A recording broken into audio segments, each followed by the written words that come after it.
little bit still need further rest to digest. But in order to follow the program, I would like to start a presentation. I believe officially we have to start 9:15. We are 5 minutes late. My name is Fari Borja-Higat. I'm chairing this session. And we have 4 presentations in this session. And the first one is given by Professor Ergon from Lyon University. The title presentation is Modeling Zero Energy Building, Technical and Economical Optimization. Joseph?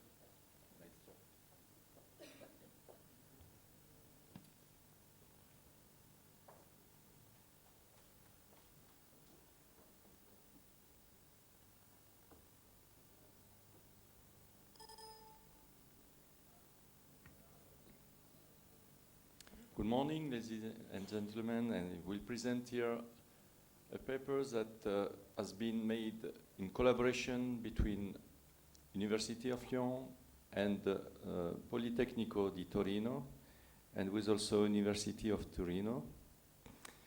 It deals with modeling zero energy building, and it's upon technical and economical optimization.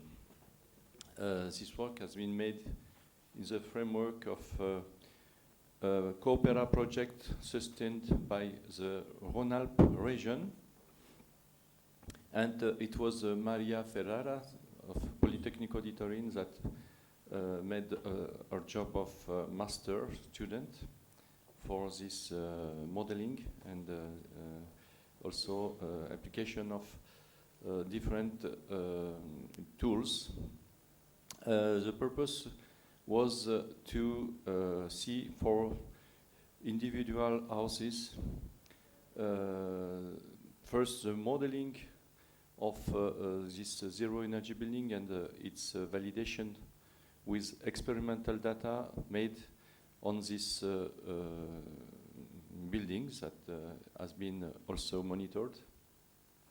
This house is placed situated in Région Rhône-Alpes at Ambérieu-en-Bugey. And it's a well insulated house with 20 centimeter insulation on the walls, 30 centimeter under the slab, and 40 centimeter on the roof. And it's well equipped with good windows, with a good area exposed to the south. The simulation has been made with the Transys tool, and this Transys tool is made with the simulation of the buildings with type 56, but also with the simulation of the different equipments and systems like double flux ventilation and also a system of ground ventilation and also heat pump. But for the purpose of the study, we made only the simulation with convection, an direct electrical system for the first step of the simulation. But it's for the perspective, it's also be done for the master student presentation, also for the heat pump and also wood and also gas boilers. The transit simulation is coupled with optimization program that is called GenOpt, and in this GenOpt it's possible to have a variation of different parameters like the insulation thickness and also the type of windows there and also the length of overhang for the solar protection on the south facade. We have made a variation of each parameter for the roof, for the slab, for the walls, and also the type of windows, with making a with a lot of steps, around 14 for each element, 14 cases for each element, to see the variation of the performance in the energy dispenders.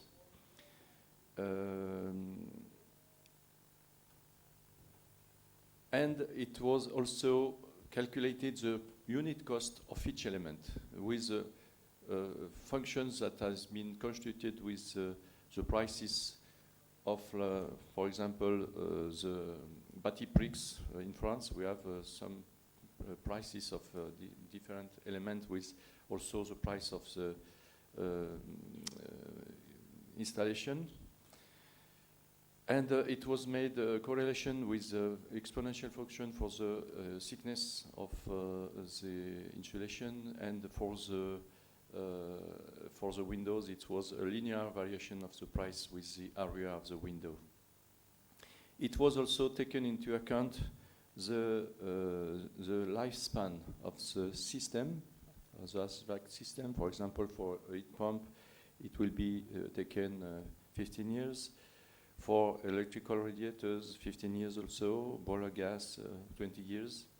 That is to take it into account with the lifetime of the building, because the calculation of the global cost that is made with the EPBD regulation indications, the calculation is made upon 30 years. And so it's taken into account the replacement of each HVAC system if necessary. During this simulation, it was possible also to see the impact of different variation elements, like the impact of opaque envelope insulation for the slabs, the roof, or the walls. And this variation has been analyzed for the cooling and heating needs gain. And here you can see that if you increase, for example, in the first graph, you increase the insulation of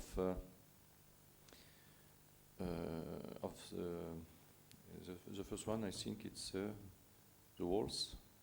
No, the slabs, hot wall roof. You increase the resistance of these elements. You have cooling needs that can be higher, especially for the roof. Okay, and for heating, it's better to have a better insulation. The same variation has been analyzed for the window type. We have analyzed, for example, double windows, or with low air, and also gas, argon gas, and triple windows, to see the variation of the possible heating in needs gain. After it was made the calculation of the global cost, taking into account the initial investment and also the operation, maintenance, and replacement costs, pondered with discount rate during time, and we have minus the residual value of the HVAC system if at the end of the 30 years the system is always operational. And it was possible with the GenUp tool to see what is optimal for the cost of the global cost that integrate the investment and also the operation cost. And it's possible to see in the first graph with only variation of the envelope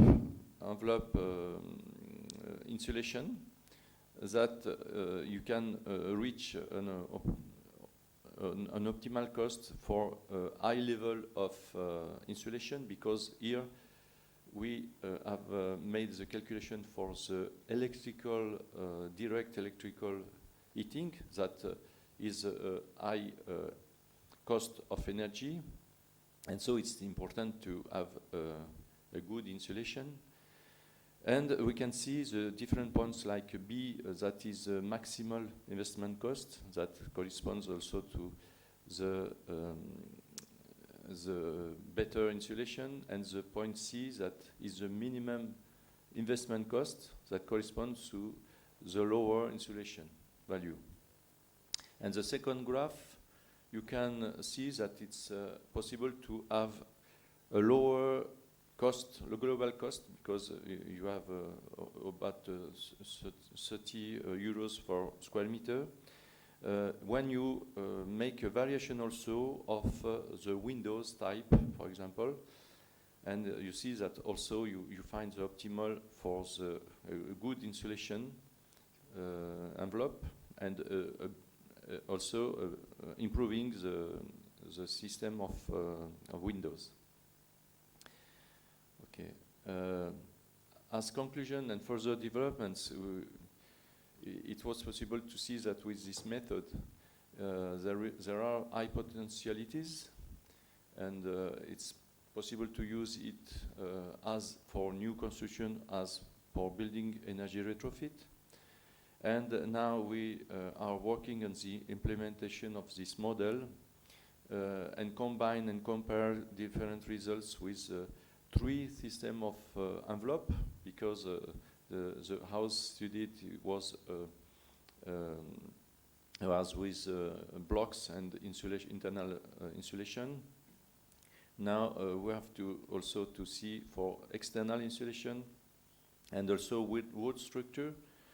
And also we would like to see the 4 systems of energy: heat pump, gas boiler, electrical system, and wood boiler. And also have an optimization algorithm comparison and evaluation of this different system and envelope characterization. Thank you. Thank you, Joseph. Now we have time for 1 or 2 more questions. Any question from the floor, please? According to the European regulation, there are 2 kinds of cost of optimization. One is based on financial aspects, and the other is macroeconomic optimization, considering carbon offset. What kind of approach do you use? One second, please. Could you repeat the question that they can on the microphone, please? Thank you again.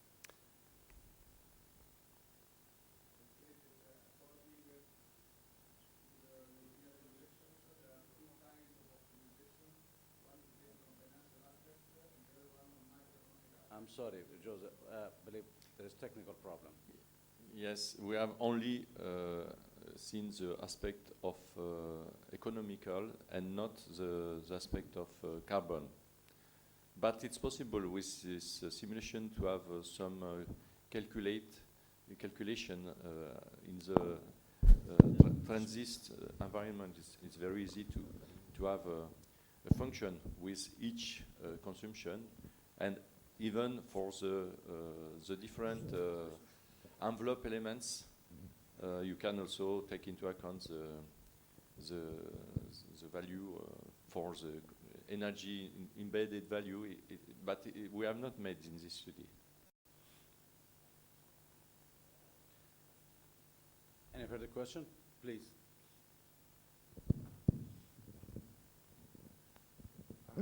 Probably I couldn't catch what you tell us related with the heat gain in the case of cooling? There are minus values. What does it mean, that minus values? Okay, the reference of these curves was made with the house we studied. And this house was well insulated, but it's possible to have better insulation or lower insulation. So the reference 0 was for this house studied, okay?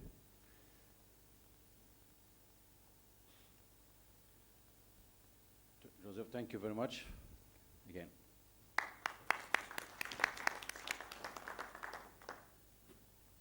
Now we move to the second speaker, and the title of the paper is Numerical Study of Smoke Distribution in a High-Rise Building, and will be given by Shelly.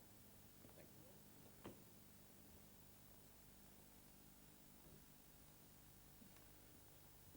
Thank you, Chairman.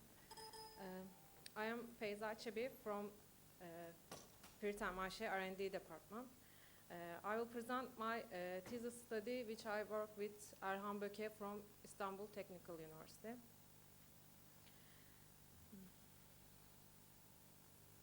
I will start my presentation with the aim of the study. Then the smoke and smoke management will be explained. Thirdly, the fire scenarios which we modeled in our study will be presented. And lastly, the result and the conclusions will be shown. Today, in fire, smoke is the most significant threat to human lives. And this has led studies to this subject. Similarly, our study is about smoke and smoke management, smoke distribution. Aim of study is investigation of smoke distribution with CFD in a high-rise building with atrium. Investigation of oxygen concentration risks at modeled building for human health. Reduction of smoke mass fraction in the building with the proposed fire scenarios. What is smoke? Smoke is a mixture which consists of solid, liquids, gas particles, and the fresh air environment during the combustion of a material. It threatens human lives directly with the toxic materials and leading gases. Moreover, with the solid and liquid particles, it damages the eyes and the breathing organs. Panic and reduced visibility caused by smoke play a vital role that increase the danger. With toxic gases, there are tear gas and irritant gases in the smoke. These gases extend the length of time exposed to the smoke, and the risk of death increases. Statistically, studies show that more than 90% of the deaths regarding to the fires are because of smoke. Intense smoke is toxic significantly, and it reduces visibility critically. We investigated the smoke distribution in a high-rise building with atrium. So what's atrium? Atrium is a large open space located within a building. They are commonly used in malls with circulation areas. These are the discharge ways for people to exit the building, to exit a secure place out of the building. Atriums are around by the usage areas, and they have connection gaps between the floors. So therefore, it has a serious risk for spread the fire and smoke. The main method for smoke management in high-rise building is to collect the smoke in a region, in a certain region, then exhaust the smoke with natural openings or from a mechanical exhaust system. In smoke management, fires are investigated in two situations. First, room fires is the fires which occur in small places like offices, hotel rooms, or houses. Large space fires are the fires which occur in large spaces like malls, atriums, exhibition halls, conferences halls, or aircraft sheds. As I mentioned before, the building we modeled was a high-rise building with atrium. It contained 2 blocks. but only one of the blocks was modeled. Totally, a building has 10 floors, 1 restaurant floor, and the installations floor. We modeled 6 of the normal floors from 5th floor to the 10th floor and restaurant floor. There are 3 fire pools in the 5th, 8th, and the 10th floor workshops. As you can see from the picture, only 1 workshop was modeled for each floor at the same time of the corridors. At each floor, we had circulation area around the atrium. The corridors and at the left side and the right side of the circulation areas. We had 2 exhaust fans in the atrium at 5th floor level, which we called them right 5 exhaust and left 5 exhaust.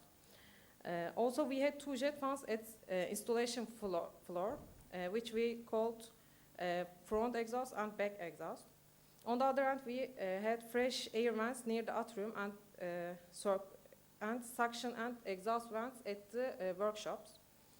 Also, there are openings at the end of the 5th, 8th, and the 10th floor ends at the right side corridors. We made some assumptions to analyze the cases. Smoke is modeled as carbon monoxide, therefore thermodynamical properties of carbon monoxide is used. Combustion and chemical reactions are ignored. It's assumed that the smoke sources are only pools which formed at specific floors, workshops. The smoke generated from the fire is assumed as the balcony spill plume, which is defined in NFPA 92B, and wind pressures is ignored. To calculate the mass rate in plume, equation 1, which was given in NFPA 92B, is used. In the equation, Q is the heat release rate of the fire. W is the width of the plume as it spills under the balcony. We calculated with the width of the plume and the distance from the opening to the balcony H. H is the height of the balcony above the base of fire. ZB is the height above the underside of the balcony to the smoke layer interface. Besides assumptions, some boundary conditions are used. For example, here release rate is 300 kilowatts. Mass flow rate in plume is 37 kilograms per second. Fresh air temperature is 300 Kelvin and smoke temperature is 1200 Kelvin. Total mass flow of the exhaust fan at the 5th floor is 13 kilograms per second. Mass flow of the fresh air from the atrium at the 5th floor is 35 kilograms per second, and the other conditions are as given. Different fire scenarios are established for the construction model, and boundary conditions were determined. Some smoke distribution was investigated for steady state condition. Table shows 7 different fire cases. It was assumed that fresh air was coming from the bottom of from the bottom floor through the upper floors. The amount of air volume was calculated from the vents at the lower floors, and it was nearly 36 kilograms per second. For different cases, different exhaust fans were activated, and or different openings were taken into account. Besides these seven fire scenarios, we determined 2 different proposed fire cases. Unlike the seven fire scenarios, in these 2 proposed cases, fresh air is not come from the 5th floor level, or the fresh amount is not limited. For case 7, fresh air came from the 5th floor and from the vents of circulation area. For case 7, fresh air came from the 5th floor, however, it is not limited. We can compare case 7 with reference case because the smoke sources and smoke exhaust are same. But the amount of the fresh air is limited for reference case, but in case 7 it's not limited. At the left side, for reference case, we can see that smoke spreads at the building, especially to the right side corridors. The amount of fresh air and smoke were approximately the same. Therefore, minimum mass fraction of smoke is between 0.4 to 0.5. As it seems, smoke spreads through the right side corridors by the way of circulation area around the atrium.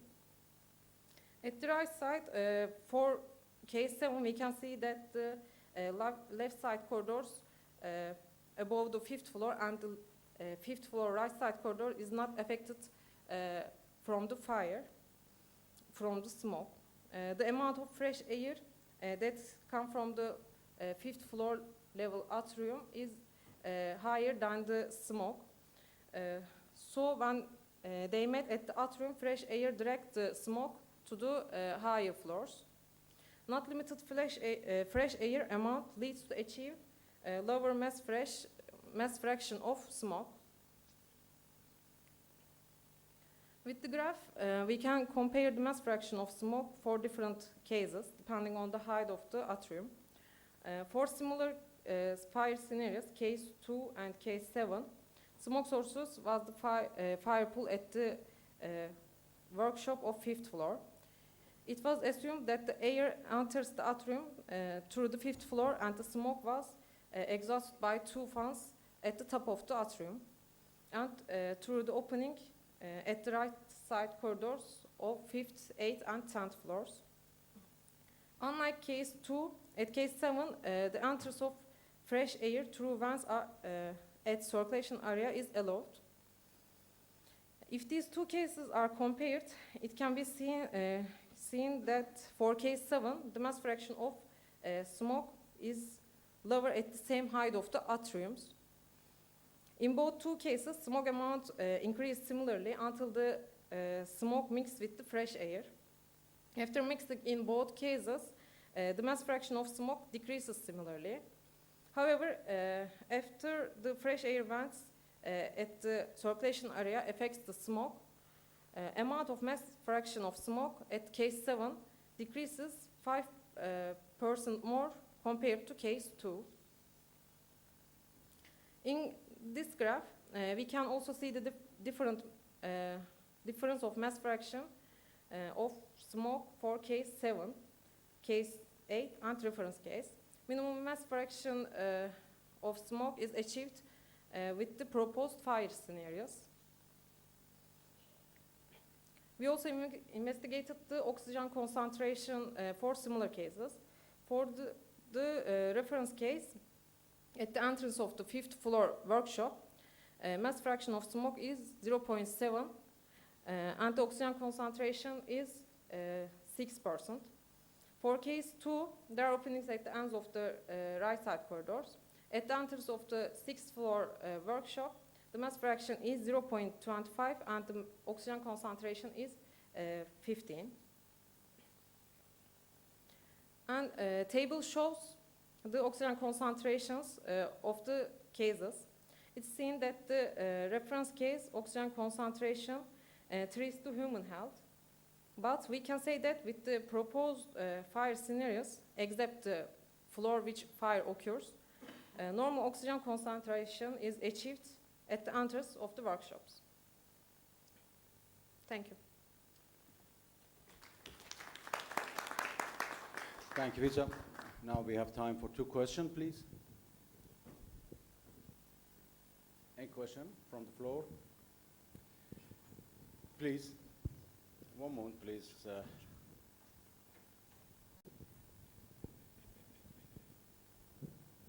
Attila Bıyıkoğlu from Gazi University. Did you not take into account time considerations? No. You have so steady state.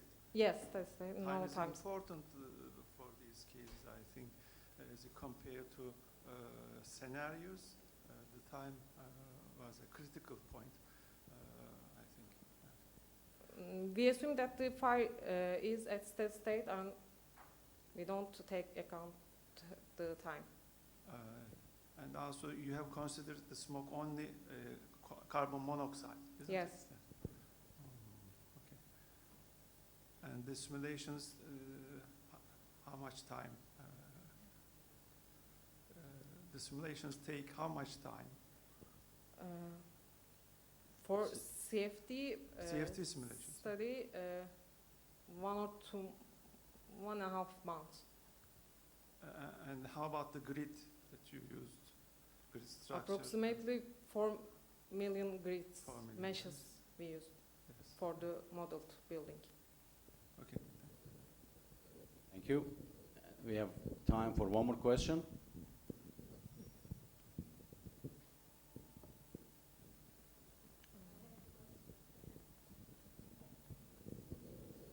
The flow is laminar or turbulent? Laminar flow. Laminar. Like And then I have a comment for you. You can consider turbulent flow, and transient must be studied, and for further studies. Okay? Okay, thank you. Thank you very much. Now we move to the next presentation. Thanks again.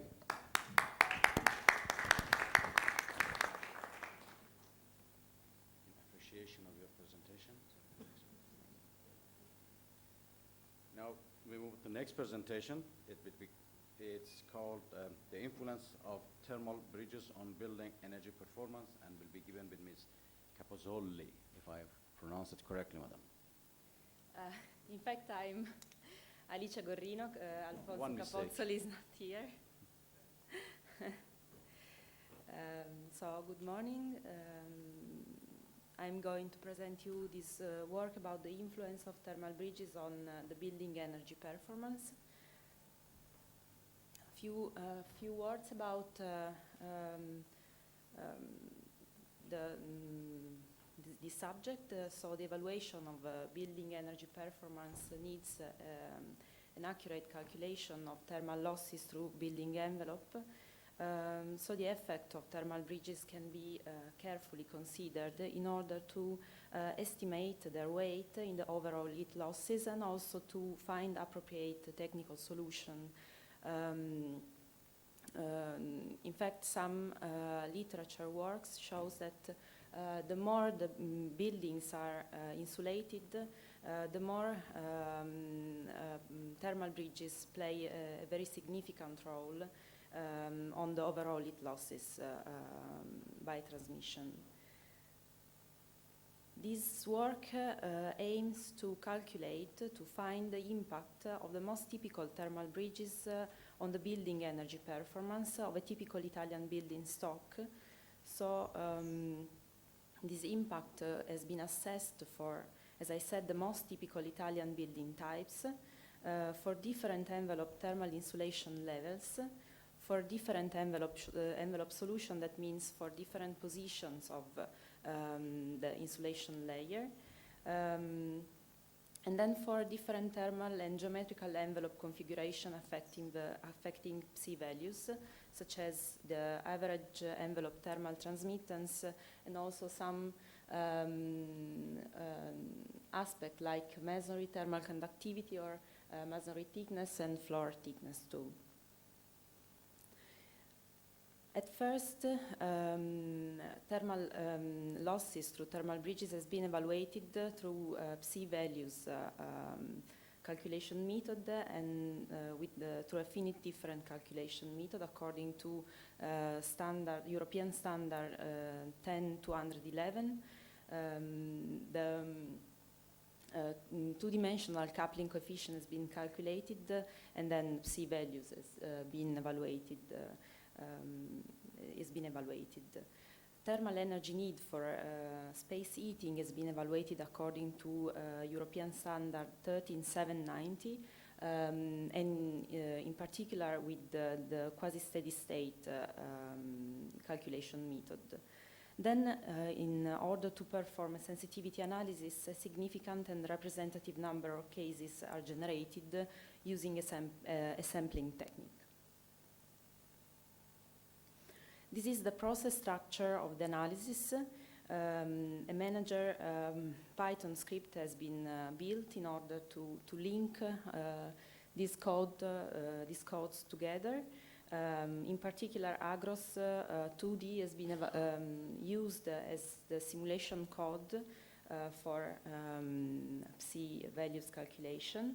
Then we also used some Python scripts in order to make the process iterative, so to calculate each psi values for the different parameters. Then these results have been linked to another code just to evaluate the building energy performance. These are the case studies that have been analyzed, and there are they are supposed to be the most typical residential Italian building typologies according to a European project, Tabula. So these are the three main typologies that have been chosen. There's terraced house, then multifamily house, and apartment block. Let's say that we consider the climatic data of Torino, that is in the northern part of Italy. We considered also an internal heat gain of about 4 watt per square meter and a heat flow rate of 0.3 volume per hour. These are the main geometrical characteristics. Maybe the last one is the most important. It's the length of thermal bridge on the surface of the envelope ratio. Just notice that the terraced house is the one that has this ratio higher than the other one. So it's 0.64 instead of 0.4, 0.5. That means that thermal bridges length are more involved in heat losses through the entire envelope. Two more words about these case studies. These buildings are defined as theoretical buildings, so they are built on the basis of statistical data. They are not real buildings. So their characteristics are has been taken by a group of properties evaluated through a statistical analysis within a sample of buildings. And then three different configurations of the building envelope has been considered for each building typology. Externally insulated brick walls with intermediate insulation, and also brick walls with internal insulation. So each of these building typology has been evaluated with these three different building envelope configuration. Then, in order to evaluate the influence of geometrical and thermophysical properties affecting psi values, also these parameters have been chosen for sensibility analysis. Each configuration consisted of a set of input variables generated according to a uniform probability distribution. Average envelope thermal transmittance is the first parameter, varying between 0.1 and 0.5 watt per square meter Kelvin.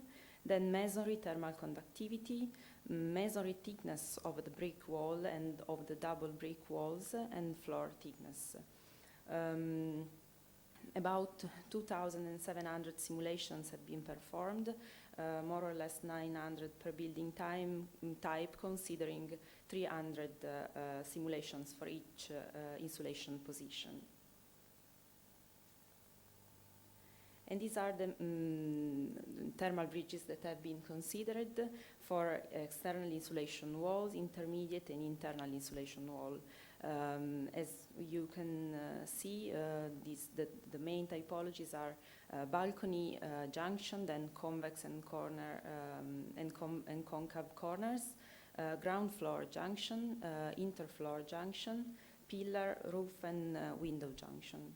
As I said, the buildings chosen are insulated ones, so between low, medium, and high insulation level. So we consider also a very thin insulation layer covering the most conductive part of the junction. You can see for corners, there's also this, as I said, very thin panels of insulation layer, and also for pillars and interfloor.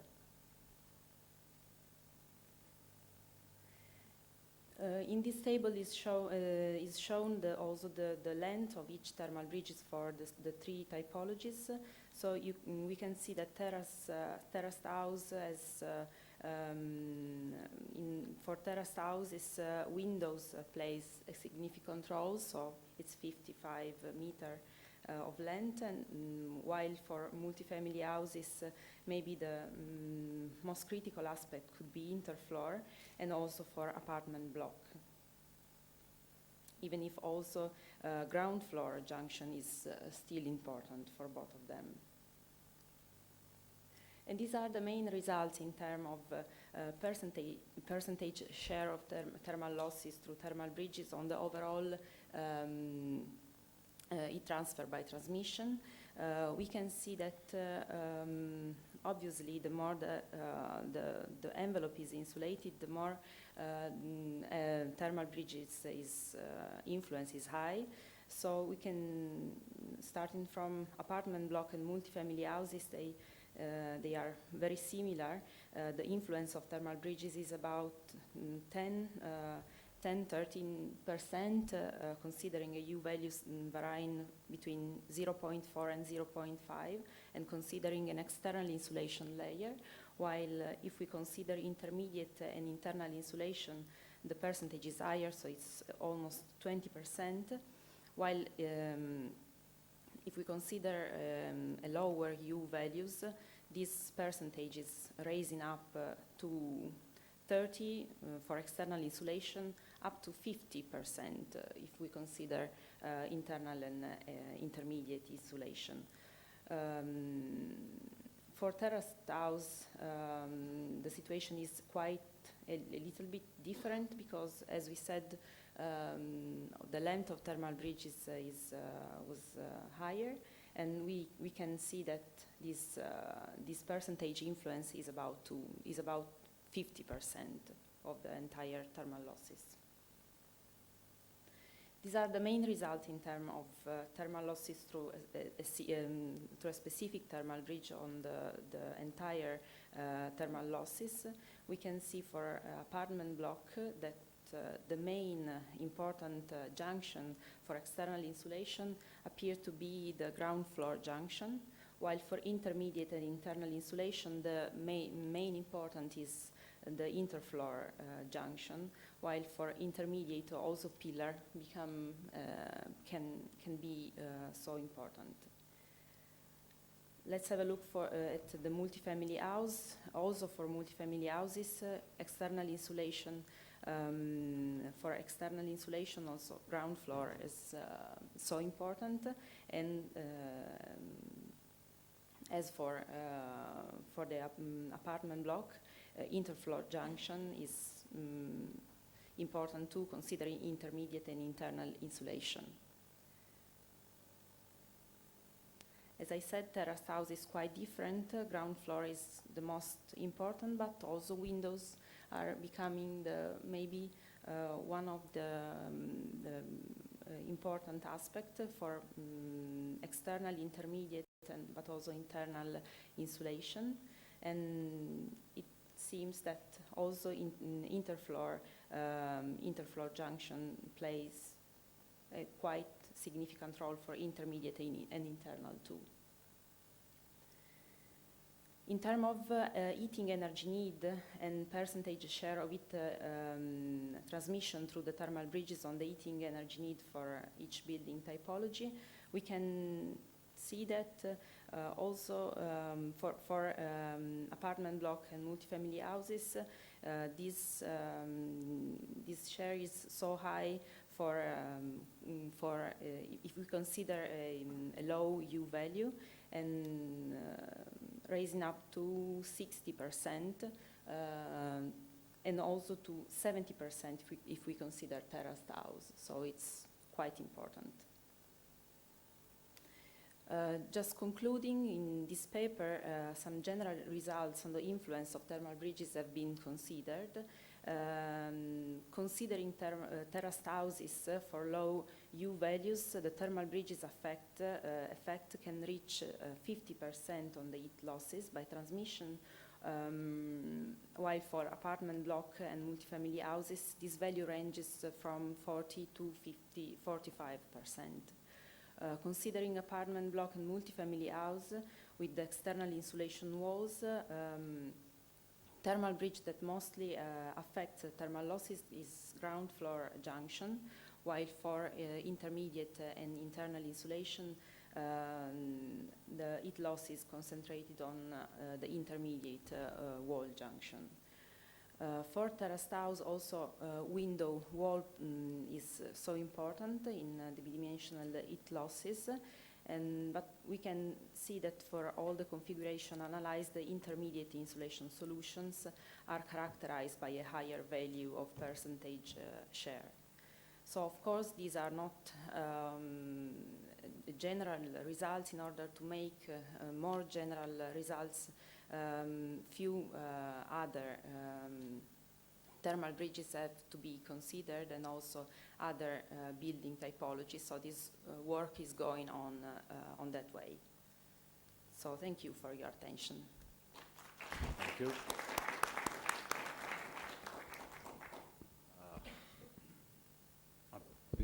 We have plenty of time now for question, because we are missing the last speaker.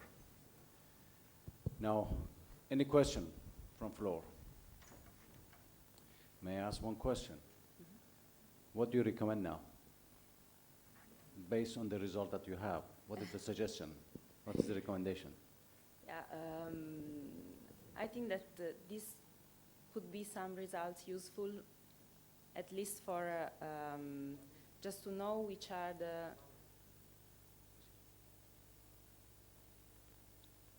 Please, I'm sorry. Okay. We can say that this result can be useful for maybe to know which are the main critical aspect, the most critical junction. So in order to correct them, and so to maybe to concentrate the attention on. Of course, as I said, this study must go on in order to generalize the results.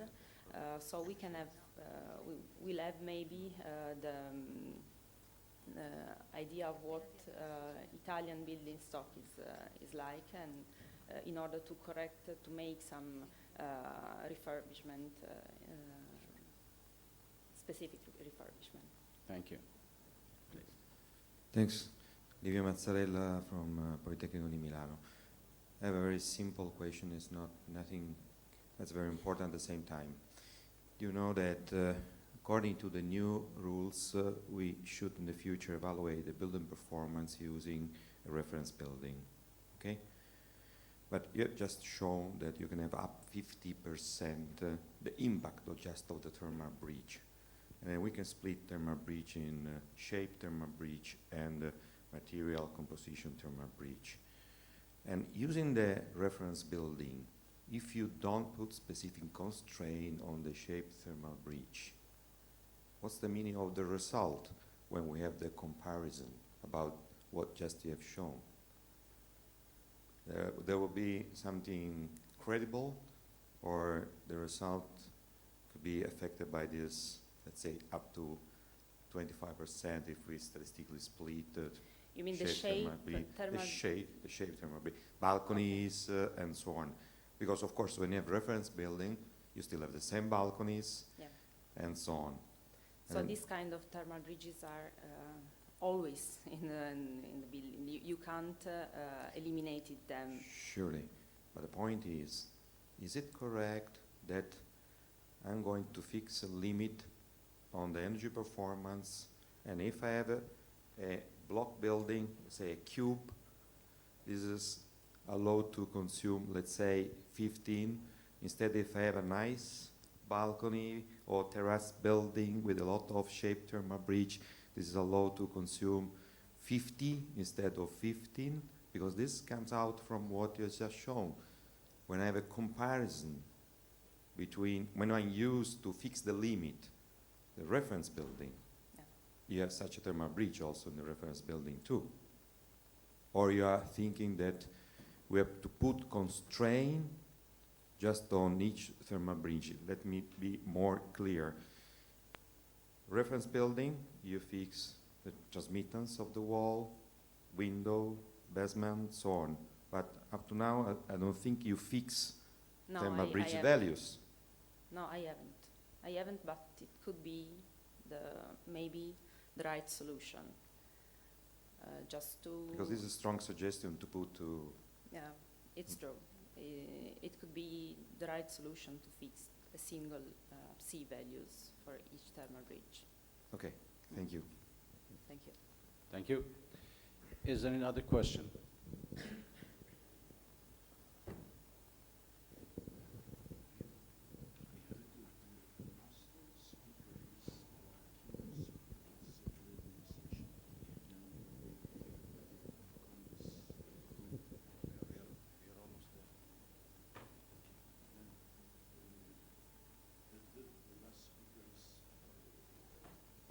Thank you again for presentation.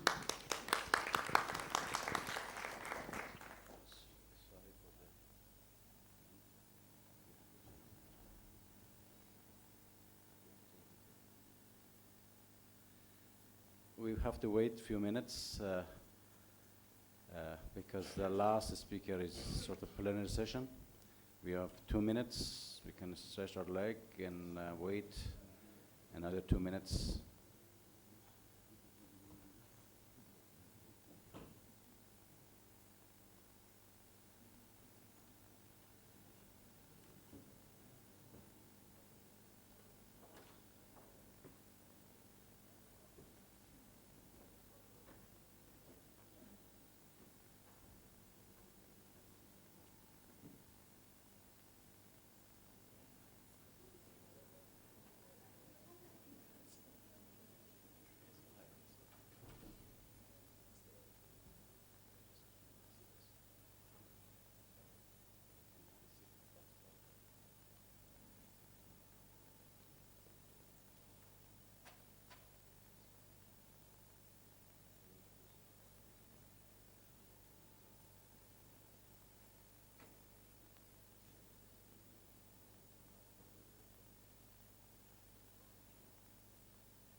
Again, good morning. I would like to start the session. The last speaker is Professor Edward Maldorado. The topic of his presentation is the impact of EU building energy efficiency policy on HVAC in climate countries.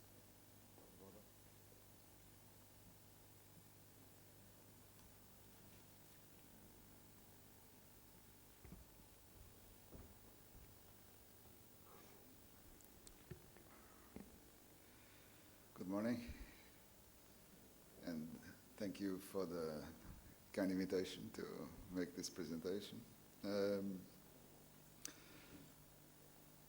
After hearing all the discussions yesterday, I must tell you that I changed my presentation from yesterday to today, namely to include a slide that you'll see from our conversation last night.